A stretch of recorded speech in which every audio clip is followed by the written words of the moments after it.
नमस्कार दोस्तों। स्वागत करते हैं आप सभी का आपके अपने यूट्यूब चैनल में। दोस्तों, आगामी बीपीएससी 17वीं की प्रारंभिक परीक्षा के लिए मैं आपके सामने एक नई सीरीज लाया हूं, जिसमें हम बीपीएससी में पूछे गए पिछले वर्षों के प्रश्नों को हल करेंगे। तो इस श्रृंखला में आज हम भारत का भूगोल से रिलेटेड जो पिछले वर्षों में पूछे गए हैं को हल करेंगे। तो चलिए वीडियो को शुरू करते हैं। पहला प्रश्न है, भारत विस्तृत है कहाँ तक? तो उपयुक्त में से कोई नहीं। तो आइए भारत के अक्षांश और देशांतर विस्तार को देखते हैं। भारत की मुख्य भूमि का विस्तार उत्तर पूर्वी गोलार्ध में 8.4 उत्तर से 37.6 उत्तरी अक्षांशों तथा 68.7 पूर्व से 97.25 पूर्वी देशांतरों के मध्य है। कर्क रेखा भारत के लगभग बीचों बीच से होकर गुजरती है। अगला प्रश्न, भारत का क्षेत्रफल संसार के क्षेत्रफल का 2.4% है, परंतु इसकी संपूर्ण मानव जाति का जनसंख्या से 17% का हिस्सा है। भारतीय प्रमाणिक समय यानी आईएसटी एवं ग्रीनविच माध्यम समय यानी जीएमटी में अंतर पाया जाता है। तो कितने का अंतर पाया जाता है? 5.5 घंटे का। भारतीय मानक समय यानी इंडियन स्टैंडर्ड टाइम 22.5 डिग्री पूर्वी देशांतर से लिया जा रहा है। यह देशांतर रेखा प्रयागराज मिर्जापुर से होकर गुजरती है। भारतीय मानक समय आईएसटी ग्रीनविच माध्य समय जीएमटी से 5 घंटा 30 मिनट आगे है। अगला प्रश्न है, हुंड्रू प्रपात निर्मित है कहाँ पर? तो स्वर्ण रेखा नदी पर निर्मित है। तो कहाँ है? झारखंड में। भारत की सर्वोच्च चोटी है कौन सी है? गॉडविन ऑस्टी है। हिमालय में हिमरेखा निम्न के बीच होती है। किसके बीच होती है? तो 4300 से 6000 मीटर पूर्व में। हिमालय का पर्वत पदीय प्रदेश है कौन है? तो शिवालिक है। शिवालिक श्रेणी का निर्माण हुआ है कैसे हुआ है? तो सेनोजोइक एरा में हुआ है। भारत के अतिरिक्त प्रायद्वीपीय पर्वत निर्मित हुए हैं तो सेनोजोइक महाकल्प में।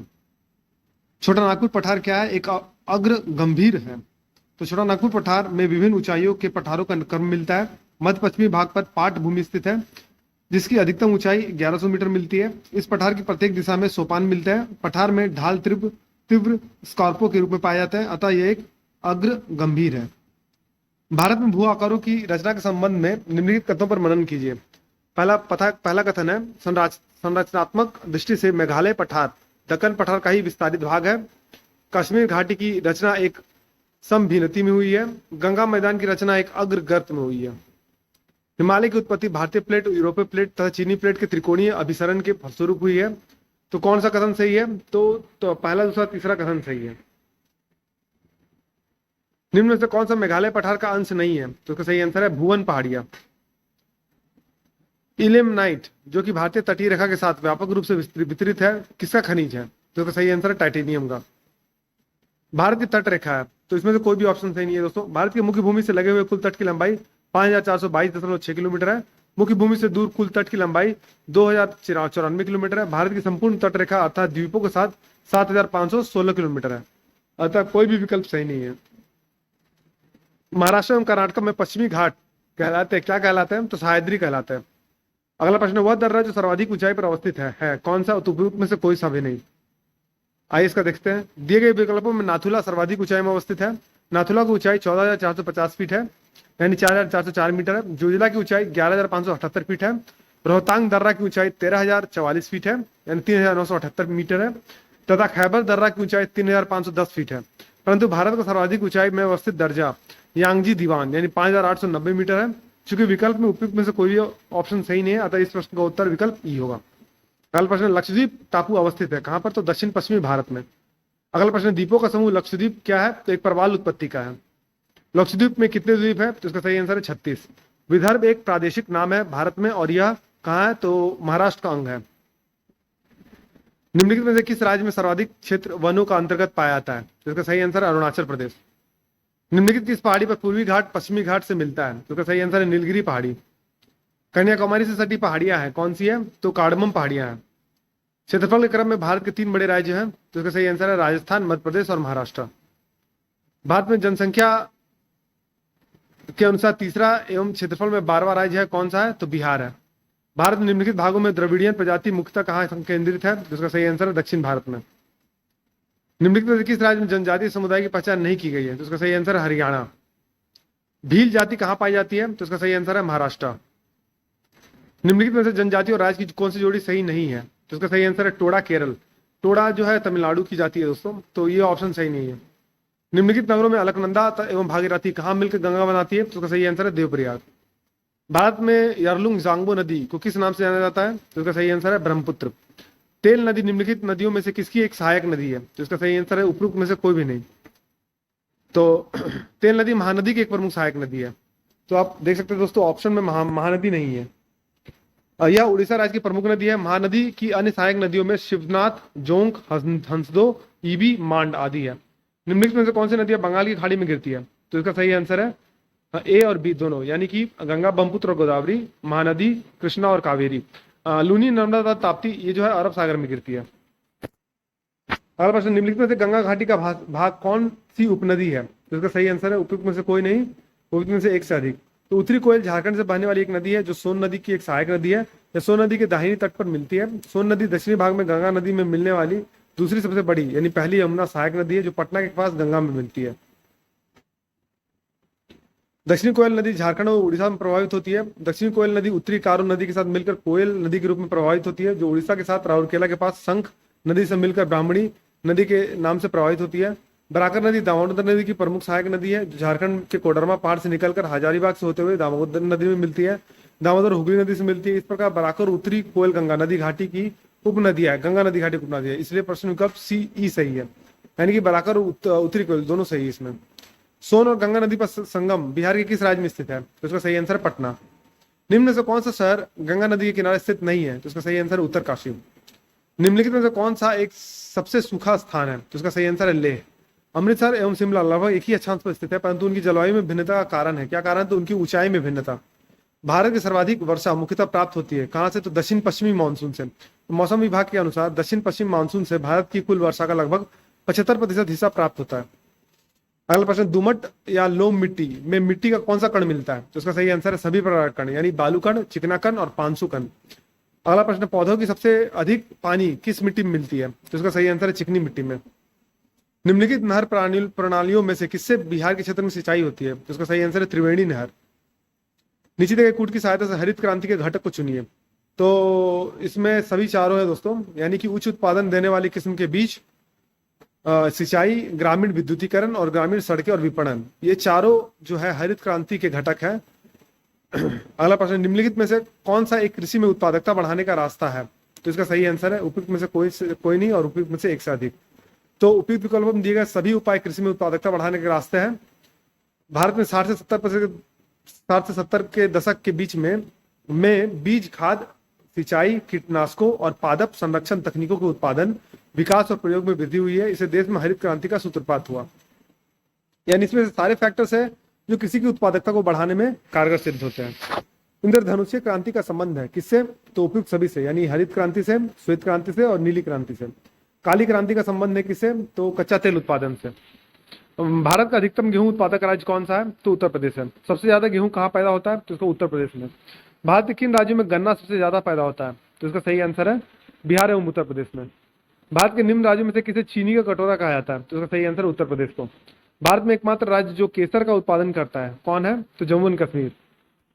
निम्न में से नकदी फसल कौन सी नहीं है? तो इसका सही आंसर है ज्वार। भारत के कौन से दो राज्य सबसे बड़े पैमाने पर लौह अयस्क से संपन्न है? तो इसका सही आंसर है मध्य प्रदेश और उड़ीसा। भारत में लौह अयस्कों में से बेलाडीला में किसका खनन होता है? तो इसका सही आंसर है हेमाटाइट। और ये कहां पर है दोस्तों? ये छत्तीसगढ़ में, छत्तीसगढ़ के दांतेवाड़ा में है। झारखंड में कोयले की खान स्थित है, कहां पर स्थित है? तो झरिया में। भूमिगत कोयले का धन किस राज्य में होता है? तो उसका सही आंसर है झारखंड। झारखंड के झरिया क्षेत्र में मुख्यतः क्या पाया जाता है? तो उसका सही आंसर है कोयला। भारतीय कोयला उद्योग की निम्नलिखित समस्याओं पर विचार करें। निम्न कोटि का कोयला एवं कोयला संचलन में बाधा, धुलाई संस्थानों की उपयोग क्षमता में कमी, कोकिंग कोयला के आयात पर बढ़ती निर्भरता, कार्य संचालन कीमतें। तो उपयुक्त में से कौन सा सही है? तो चारों के चारों ऑप्शन सही है दोस्तों। भारत में सबसे पुराना तेल भंडार कहाँ है? तो इसका सही आंसर है डिगबोई, असम। भारत में सर्वप्रथम तेल या ऊर्जा संकट कब हुआ था? तो इसका सही आंसर 1970 से 1980 के दौरान। भारत में सर्वप्रथम भयानक ऊर्जा संकट वर्ष 1973 में पैदा हुआ, जब तेल निर्यातक देशों यानी ओपेक ने तेल की कीमतों में अकस्मात 4 गुना से अधिक की वृद्धि कर दी थी। भारत में प्रति व्यक्ति ऊर्जा की खपत 1994 में थी, तो क्या थी? तो 243 किलोग्राम तेल के बराबर। निम्न राज्यों में से कौन सा राज्य भारत में सर्वाधिक सौर ऊर्जा का उत्पादक है? तो इसका सही आंसर है कर्नाटक। दोस्तों महत्वपूर्ण बिंदु देखते हैं। दोस्तों अगर हम 2024 की बात करें तो राजस्थान में देश के किसी भी राज्य की तुलना में सबसे अधिक सौर ऊर्जा उत्पादन क्षमता है। हाल ही में राज्य ने सौर ऊर्जा संयंत्रों में अग्रणी राज्य के रूप में कर्नाटक को पीछे छोड़ दिया है। अगस्त 2023 तक राजस्थान की चालू चालू सौर ऊर्जा परियोजनाओं में ने लगभग 17.8 गीगावाट सौर ऊर्जा का उत्पादन किया है। अगला प्रश्न, भारत में राज्य विद्युत बोर्डों की वित्तीय रुग्णता के निम्नलिखित कारणों पर विचार कीजिए। यानी उनके जो वित्तीय स्थिति है वो खराब है, किन कारणों के चलते? तो कृषि एवं घरेलू उपभोक्ताओं को उत्पादन लागत से कम पर बिजली का विक्रय, प्रसारण संबंधित हानियां काफी ज्यादा होती है। राज्य विद्युत बोर्डों के लिए वाणिज्यिक स्वायत्तता में कमी। राज्य सरकारों ने राज्य विद्युत बोर्डों के माध्यम से सामाजिक परिधान नीतियों को क्रियान्वित किया है। तो इसमें चारों के चारों ऑप्शन सही है। टिस्को संयंत्र किसके किसके नजदीक स्थित है? तो वो टाटा नगर के नजदीक स्थित है। वर्तमान में दोस्तों टिस्को का नाम बदल के टाटा स्टील कर दिया गया है। टिस्को का full form Tata iron steel company organization है। बिहार में डालमिया नगर किसके लिए प्रसिद्ध है? तो सीमेंट के लिए प्रसिद्ध है। तो बिहार में डालमिया नगर मुख्य रूप से सीमेंट के लिए प्रसिद्ध है। इसके अतिरिक्त यहाँ चीनी, कागज, केमिकल आदि का भी उद्योग स्थापित है। निम्नलिखित स्थानों में कहा तांबा उद्योग स्थापित है? तो इसका सही आंसर है खेतड़ी में, जो कि राजस्थान में है। राजस्थान राज्य का खेतड़ी बेल्ट किस लिए प्रसिद्ध है? तो अभी हमने देखा तांबा खनन के लिए। स्वर्णिम चतुर्भुज क्या है? तो राष्ट्रीय राजमार्ग परियोजना है। स्वर्णिम चतुर्भुज यानी गोल्डन क्वाड्रिलेटरल एक राष्ट्रीय राजमार्ग परियोजना है जिसकी शुरुआत वर्ष 2001 में हुई थी। इसके माध्यम से देश के 4 प्रमुख महानगरों दिल्ली, मुंबई, चेन्नई और कोलकाता को सड़क मार्ग द्वारा जोड़ना था। अगला प्रश्न, भारत का 40% सड़क परिवहन होता है, किससे होता है? तो राष्ट्रीय राजमार्ग से। निम्न हिमालय पर्वत श्रेणियों में से किस पर्वत श्रेणी को अटल टनल पार करती है? तो इसका सही आंसर है पूर्व पीर पंजाल। निम्नांकित नंबर की राजधानी ट्रेनों में से कौन सी एक अधिकतम दूरी तय करती है? तो इसका सही आंसर है त्रिवेंद्रम सेंट्रल। दोस्तों आपको बता दें 2024 में वर्तमान में विवेक एक्सप्रेस जो है वो सबसे लंबी दूरी तय करने वाली ट्रेन है, जो कि असम से निकल के कन्याकुमारी तक जाती है। कुरियर सेवा से प्रतिस्पर्धा के लिए भारत डाक विभाग ने द्रुत डाक सेवा का आरंभ कब किया? तो उसका सही आंसर है 1986 में। भारतवर्ष में सर्वप्रथम दूरभाष का प्रादुर्भाव किस वर्ष हुआ है? इसमें से कोई भी ऑप्शन सही नहीं है। भारत में 1850 ईस्वी में सर्वप्रथम टेलीग्राफ सेवा कोलकाता और डायमंड हार्बर के बीच शुरू की गई थी। 1881 में इंग्लैंड की ओरिएंटल टेलीफोन कंपनी लिमिटेड ने भारत में कलकत्ता, बॉम्बे, मद्रास, अहमदाबाद तथा कराची यानी तत्कालीन भारत में टेलीफोन एक्सचेंज स्थापित किए थे। 28 जनवरी 1882 को टेलीफोन सेवा की औपचारिक स्थापना की गई। अतः विकल्प के अनुसार कोई भी उत्तर सही नहीं है। पाट अंचल यानी पाट रीजन अवस्थित है, कहाँ अवस्थित है? झारखंड में। पाट अंचल या पाट रीजन छोटा नागपुर प्रदेश में अवस्थित है। ये ऊंचे पहाड़ी शिखर होते हैं। छोटा नागपुर पठार का अधिकांश भाग झारखंड राज्य के अंतर्गत आता है। अतः विकल्प बी उत्तर सही है। झुमरी तिलैया रेडियो पर गीतों की फरमाइश के लिए प्रसिद्ध किस राज्य में स्थित है? उसका सही आंसर है झारखंड में। अद्यतन में झुमरी तिलैया झारखंड राज्य के कोडरमा जिले में स्थित है। यह पहले अविभाजित बिहार में स्थित था। क्षेत्रफल के अनुसार निम्नलिखित राज्यों का सही अवरोही क्रम क्या है? तो इसका सही आंसर है सबसे पहले मध्य प्रदेश, फिर उत्तर प्रदेश, फिर आंध्र प्रदेश और बिहार। दोस्तों जब ये प्रश्न पूछा गया था तो 1995 के वर्ष में मध्य प्रदेश, उत्तर प्रदेश और बिहार का विभाजन नहीं हुआ था। उस विभाजन के फलस्वरूप जो भी स्टेट्स बने हैं उसके ऑर्डर में सबसे बड़ा राज्य जो होता है वो राजस्थान है, उसके बाद फिर मध्य प्रदेश है, फिर महाराष्ट्र है। तो उस समय आप देख सकते हैं। उसके बाद का आप विकल्प देखिए। क्षेत्रफल की दृष्टि से भारत के 3 बड़े राज्य इस समय 2024 में राजस्थान है, फिर मध्य प्रदेश है, फिर महाराष्ट्र है। भौगोलिक क्षेत्र की दृष्टि से भारत में निम्न जिलों में से कौन सा जिला सबसे बड़ा है? तो सही आंसर है कच्छ। असम कुल मिलाकर कितने राज्यों एवं केंद्र शासित क्षेत्रों से घिरा हुआ है? तो इसका सही आंसर है 7। आप असम का मैप देख सकते हैं दोस्तों। इसमें आप देख सकते हैं कि पश्चिम में वेस्ट बंगाल है, दक्षिण में मेघालय है, त्रिपुरा, मिजोरम, फिर पूर्व में आप बढ़िए मणिपुर है, नागालैंड है और फिर ऊपर में अरुणाचल प्रदेश। गाडी लोक निवासी है कहाँ के? तो हिमाचल प्रदेश के। बोडो निवासी है कहाँ के? तो गारो पहाड़ी के। गारो जनजाति है। तो इसमें से दोस्तों 2011 की जनगणना के अनुसार गारो जनजाति मेघालय, असम एवं मिजोरम तीनों राज्यों में पाई जाती है। तो किसी का भी चयन संभव नहीं है। अगर एक से अधिक ऑप्शन इसमें दिया हुआ रहता तो वो सही हो जाता। गंगा की जलोढ़ मृदा की गहराई भूमि सतह के नीचे लगभग कितनी है? तो 6000 मीटर तक होती है। भारत की सबसे बड़ी वाह नदी है कौन सी है? गंगा है, जिसकी कुल लंबाई 2540 किलोमीटर है। गंगा नदी के किनारे सबसे बड़ा शहर है कौन सा है? कानपुर है। तिब्बत में मानसरोवर झील के पास जिस नदी का स्रोत है वो है? तो उपयुक्त सभी यानी ब्रह्मपुत्र, सतलज और सिंधु, तीनों का स्रोत मानसरोवर झील के पास है। मानस नदी किस नदी की उपनदी है? इसका सही आंसर ब्रह्मपुत्र। निम्नलिखित तुलना के आधार पर हिमालयी नदी की प्रायद्वीपीय नदी से तुलना करना है। तो अधिकांश हिमालयी नदियां 12 मासी है, जबकि अधिकांश प्रायद्वीपीय नदियां वर्षा पर निर्भर करती है। ये सही है। हिमालयी नदियां की ढाल प्रायद्वीपीय नदियों की तुलना में अधिक खड़ा है, ये भी सही है। प्रायद्वीपीय नदी हिमालय नदी की तुलना में अपने रास्ते से अधिक क्षरण का कारण बनती है, ये सही नहीं है। क्योंकि जो प्रायद्वीपीय नदी होती है वो नदी में वेग नहीं होता है, क्योंकि वो वर्षा पर निर्भर करती है। और हिमालयी नदियों में ढलान होने के कारण उसकी वेग होती है, तो वो अपने रास्ते में अधिक क्षरण का कारण बनती है। तो इसमें केवल 1 और 2 ऑप्शन सही है। कौन सी नदी भ्रंश द्रोणी यानी फॉल्ट ट्रॉफ से होकर बहती है? इसका सही आंसर है नर्मदा। नर्मदा नदी विंध्य एवं सतपुड़ा के मध्य भ्रंश घाटी से होकर बहती है। पश्चिम की ओर यानी वेस्टवार्ड प्रवाहित होने वाली नदियां हैं, कौन कौन सी है? तो नर्मदा और ताप्ती है, और लूनी भी है दोस्तों। तो नर्मदा और ताप्ती इसमें और माही भी है। तो नर्मदा, ताप्ती और माही, ये 3 नदियां हैं जो पश्चिम की ओर बहती है। नर्मदा आपको बताया दोस्तों अमरकंटक से होकर निकलती है। ताप्ती जो है वो मध्य प्रदेश के बैतूल जिले से निकलती है। कावेरी नदी कौन से राज्यों से होकर गुजरती है? तो इसका सही आंसर है कर्नाटक, केरल और तमिलनाडु। सोन, नर्मदा तथा महानदी निकलती है, तो कहां से निकलती है? तो सोन और नर्मदा नदियों का उद्गम स्थल अमरकंटक से है, जबकि महानदी धमतरी के सिहावा पहाड़ी से निकलती है। तो इसमें 2 तो सही है, लेकिन महानदी नहीं है इसमें, इसी के लिए इसमें कंफ्यूजन है। दामोदर नदी निकलती है, कहां से निकलती है? छोटानागपुर के पठार से। दामोदर नदी छोटानागपुर पठार की पहाड़ियों से निकलती है। इसकी कुल लंबाई 592 किलोमीटर है। निम्नलिखित में से कौन भूबंधित नदी है? तो इसका सही आंसर है लूनी। लूनी नदी अजमेर के दक्षिण पश्चिम में अरावली श्रेणी से निकलती है। 511 किलोमीटर तक प्रवाहित होने के पश्चात यह कच्छ के रण के दलदली क्षेत्र में विलुप्त हो जाती है, अतः इसका संपर्क समुद्र से नहीं हो पाता है। शेष सभी समुद्र में मिलने वाली नदियां। निम्न नदियों में सबसे अधिक नदीपथ परिवर्तन यानी मैक्सिमम शिफ्टिंग ऑफ कोर्स किया है, किसने किया है? तो कोसी नदी में, इसलिए इसे बिहार का शोक भी कहा जाता है। दामोदर, कोयल और स्वर्ण रेखा नदियां निम्नलिखित में से किससे निकलती है? तो इसका सही आंसर है छोटानागपुर पठार। दामोदर, कोयल और स्वर्ण रेखा नदियां छोटानागपुर पठार क्षेत्र झारखंड से निकलती है। स्वर्ण रेखा स्वतंत्र रूप से बंगाल की खाड़ी में गिरती है, जबकि दामोदर हुगली नदी में मिल जाती है। भारतीय मानसून मौसमी विस्थापन से इंगित है, जिसका कारण है तो स्थल एवं समुद्र का विभेदी तापमान। आम्र वर्षा या मैंगो शावर क्या है? तो इसमें क्वेश्चन में डाउट है दोस्तों, क्योंकि जो आम वर्षा होती है वो मई के महीने में होती है, तो सी ऑप्शन सबसे क्लोजेस्ट है, लेकिन वो सही नहीं है। तो आइए इसका एक्सप्लेनेशन देखते हैं। कर्नाटक एवं केरल में अप्रैल के महीने में तड़ित झंझावत के साथ होने वाली वर्षा को चेरी ब्लॉसम कहते हैं, जबकि मई महीने में होने वाली वर्षा को आम्र वर्षा कहते हैं, क्योंकि इस वर्षा से आम के फल पकने लगते हैं। बंगाल एवं असम में अप्रैल मई में होने वाली तड़ित झंझावत के लिए वर्षा को काल वैसाखी के नाम से जाना जाता है, अतः दिए गए विकल्प में कोई भी विकल्प सही नहीं है। तो बंगाल एवं बिहार के लिए आप याद रखिएगा काल वैसाखी कहते हैं। निम्न राज्यों में से किस राज्य में जाड़े यानी विंटर के मौसम में बारिश मिलती है? तो इसका सही आंसर है तमिलनाडु में।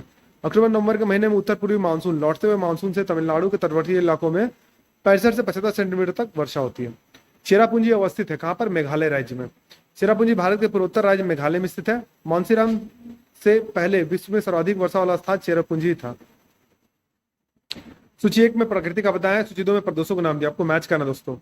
तो बाढ़ जो है वो हमें पता है दोस्तों कि वो प्लेन्स में होता है। तो उत्तर प्रदेश तथा बिहार के मैदान में बाढ़ आने के ज्यादा चांसेस रहते हैं। जो भूकंप है वो हिमालय का गिरिपात क्षेत्र से रिलेटेड है।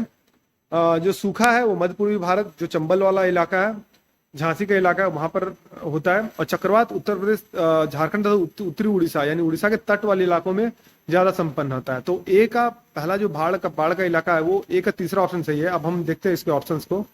तो ए का तीसरा ऑप्शन ए और बी दोनों में है, बी का दोनों में सेम है। अब हम देखते हैं सूखा जो है हमने बताया सी का चौथा ऑप्शन होगा, तो सी का चौथा ऑप्शन बी में है, तो इसका मतलब कि बी आंसर सही होगा। करेवास मृतिका जो जाफरान यानी केसर का एक स्थानीय प्रकार के उत्पादन के लिए उपयोगी है, पाई जाती है कहां पर? तो कश्मीर, हिमालय में। रेगड़ या रेगुर किसका नाम है? तो काली मिट्टी का। रेगुर मिट्टी सबसे ज्यादा कहां पाई जाती है? तो महाराष्ट्र में। रेगुर नाम है किसका? तो काली मिट्टी का। मृदा अपरदन को रोका जा सकता है किसके द्वारा? वनारोपण के द्वारा। गंगा के मैदान को एक किसके रूप में वर्णित किया गया है? तो जियोसिंक्लाइन के रूप में। गंगा के मैदान की पुरानी कछारी मिट्टी कहलाती है, क्या कहलाती है? बांगर कहलाती है। निम्नलिखित में से कौन सी मिट्टी नदियों द्वारा निर्मित है? तो इसका सही आंसर है जलोढ़ मिट्टी। भारत के कुल भौगोलिक क्षेत्र में वन क्षेत्र का कितना प्रतिशत है? तो इसका सही आंसर 20.7% है। The state of forest report 2003 के अनुसार भारत के कुल 20.64% अर्थात लगभग 6,78,333 वर्ग किलोमीटर क्षेत्र पर वनों का विस्तार है। देहरादून स्थित भारतीय वन सर्वेक्षण विभाग प्रत्येक 2 वर्ष पर उपग्रह चित्रण के माध्यम से देश का वनावरण वन स्थिति रिपोर्ट शीर्षक से जारी करता है। ISFR यानी Indian state of forest report 2021 के अनुसार वर्तमान में वनावरण 21.71% है, तथा वन एवं वृक्षावरण वृक्षावरण ये 24.62% है। ज्ञातव्य है कि बिहार में वनावरण 7.84%। ये तीनों आंकड़े आपके लिए महत्वपूर्ण है। भारत में 21.71, वृक्षावरण है 24.62 और बिहार में वनावरण है 7.84। भारत में किस राज्य का सर्वाधिक क्षेत्र घने पतझड़ वाले जंगल से घिरा हुआ है? तो इसका सही आंसर है सी, यानी कि मध्य प्रदेश। भारतीय वन सर्वेक्षण की स्टेट फॉरेस्ट रिपोर्ट 2021 के अनुसार दिए गए विकल्पों में पतझड़ यानी डिसिडियस वनों में सर्वाधिक विस्तार मध्य प्रदेश तथा उसके पश्चात छत्तीसगढ़ में, अतः विकल्प सी उत्तर सही है। प्रतिशत अधिकतम वन क्षेत्र है कहां पर है? तो मिजोरम में है। तो ISFR 2021 के अनुसार भारत के सर्वाधिक वनाच्छादित क्षेत्रों में मध्य प्रदेश 77,493 वर्ग किलोमीटर का प्रथम स्थान है, जबकि विकल्प राज्यों में मिजोरम के 85.53% है भाग पर वनों का विस्तार मिलता है। भारत के किस राज्य में वन्य जीव अभ्यारण्य सबसे अधिक संख्या में? तो इसका सही आंसर है महाराष्ट्र। समस्त विश्व में तेंदुओं की सर्वाधिक आबादी भारत में है, इसकी अनुमानित संख्या क्या है? तो status of leopards in India 2018 के अनुसार भारत में लगभग 12,852 तेंदुआ लिपर्ड होने का अनुमान है। तो इसमें से कोई भी ऑप्शन इसके करीब नहीं है। भारत की जनसंख्या विशेषताओं के संबंध में निम्नलिखित कथनों पर मनन कीजिए। वर्ष 1991-2001 के दशक में जनसंख्या की वृद्धि लगभग 21% की दर से हुई है। वर्ष 1991 की अपेक्षा 2001 में पुरुष व महिला साक्षरता का अंतर बढ़ गया। नहीं दोस्तों, वो अंतर नहीं बढ़ा है। तो दूसरा स्टेटमेंट सही नहीं है। वर्ष 2001 की जनगणना के अनुसार देश में 35 ऐसे बड़े नगर हैं जिनमें कुल नगरीय जनसंख्या की लगभग 48% जनसंख्या निवास करती है। वर्ष 1991 की जनगणना के अनुपादक उपभोक्ताओं की संख्या में कमी का संकेत दिया है। तो इसमें कौन सा आंसर सही है? तो उसमें कथन 1 और 4 सही है, क्योंकि 2 आंसर सही नहीं है तो 1 और 4 इसमें आप इजिली एलिमिनेट कर सकते हैं। 1991 से 2001 के दशक में जनसंख्या की वृद्धि दर 21.34% थी। वर्ष 1991 में पुरुष एवं महिला साक्षरता का अंतर 24.8% था, जो वर्ष 2001 में 21.6% रह गया। वर्ष 2001 की जनगणना के अनुसार 35 बड़े नगरों में 48% नगरीय जनसंख्या निवास नहीं करती है। 2001 से 2011 के दशक में जनसंख्या की वृद्धि दर 17.7% थी। अब साक्षरता को देखते हैं दोस्तों। 1991 में कुल साक्षरता 52.21% थी, पुरुष साक्षरता 64.13% थी और महिला साक्षरता 39.29% थी।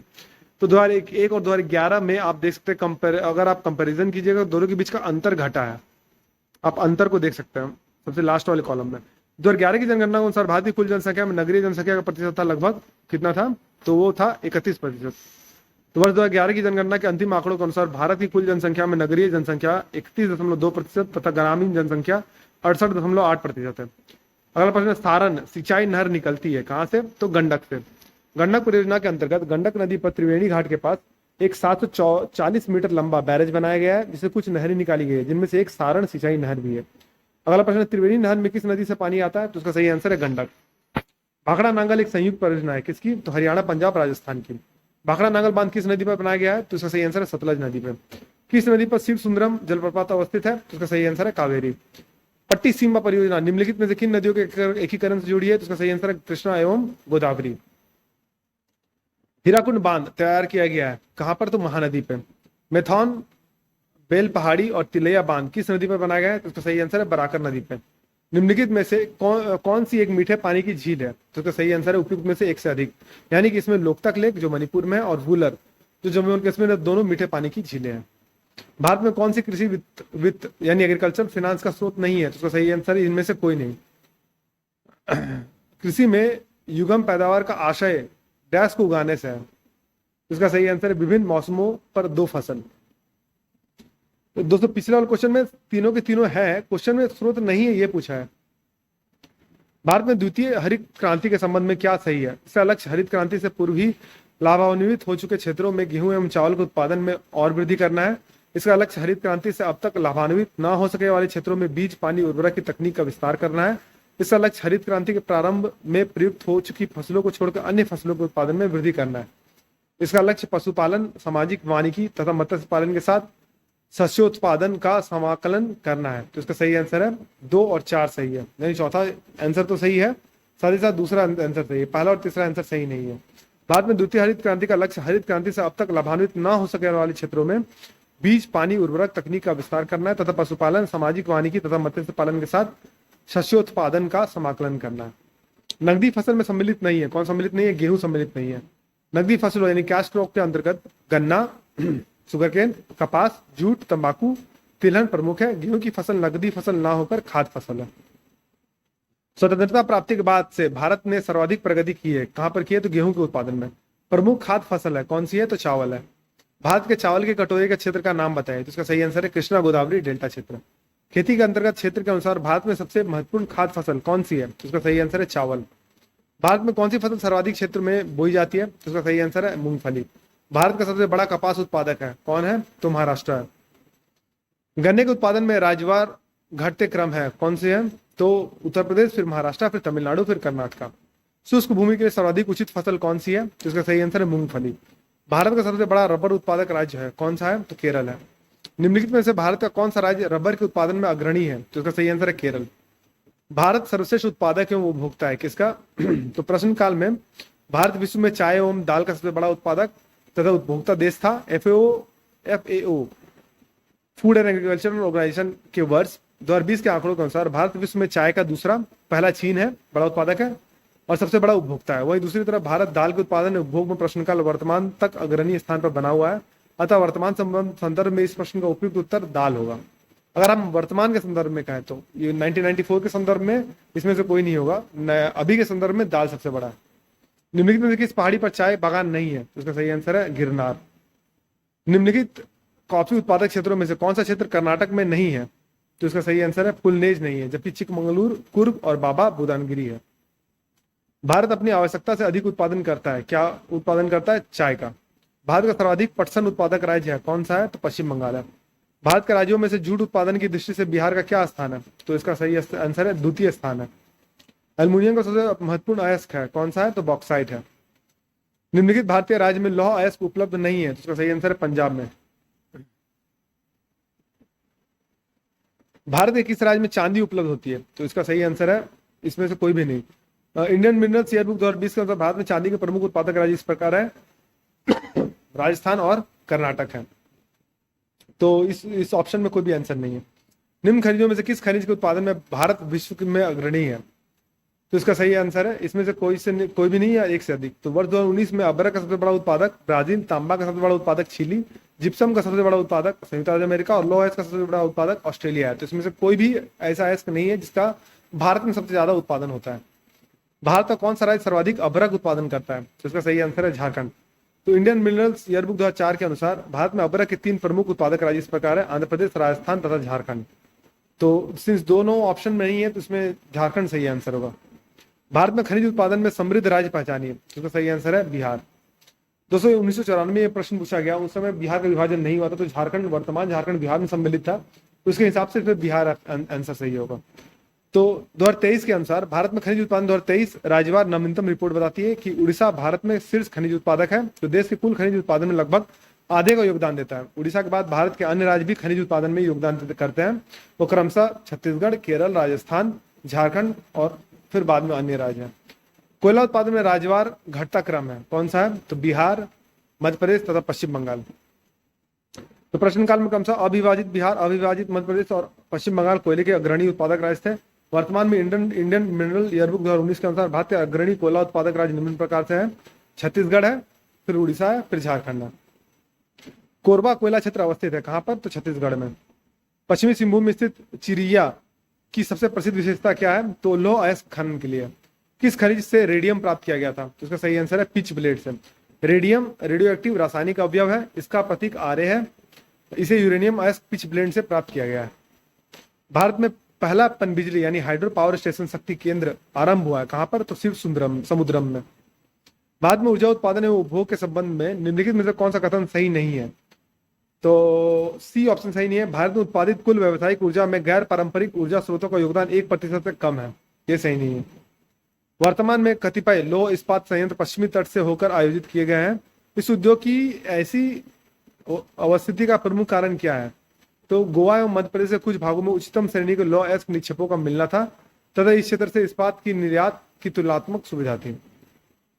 भारत में कुल कितने राष्ट्रीय राजमार्ग है और उनकी कुल लंबाई तकरीबन कितनी है? तो इसका सही आंसर है 64 और 40,000 किलोमीटर।